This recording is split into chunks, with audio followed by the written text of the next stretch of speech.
तर आज आपल्यासोबत सिव्हिल फर्स्ट इयरमध्ये टॉपर आलेला शुभम आहे. तर त्याची जर्नी आपण आज जाणून घेऊया की त्यानं कसं प्लॅनिंग केलं आणि कसे मार्क्स मिळवले.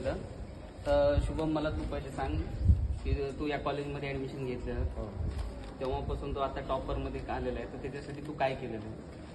नाही, रोज जे कॉलेजमध्ये शिकवलं ते रोज मी अभ्यास घरी जाऊन ते रोज केला. आणि जे पण मला डाऊट आला तो मी जागेवर विसरून तो डाऊट माझा क्लिअर केला. ओके. बरं, कॉलेजबद्दल सांग. कॉलेजमध्ये म्हणजे कॉलेजची फॅसिलिटी चांगली आहे, म्हणजे आणि टीचर सपोर्टिंग आहे आपल्यासाठी. म्हणजे आपल्याला डाऊट आलं तर ते क्लिअर करतात, एकदा विसरा दोनदा विसरा तर ते डाऊट क्लिअर करतात.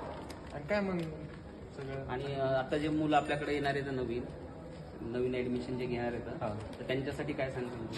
मला त्यांच्यासाठी फक्त एकच सल्ला आहे की परीक्षेचे एक रात्र अभ्यास करण्यापेक्षा रोज थोडा अभ्यास केलेला चांगला असतो. धन्यवाद. ठीक.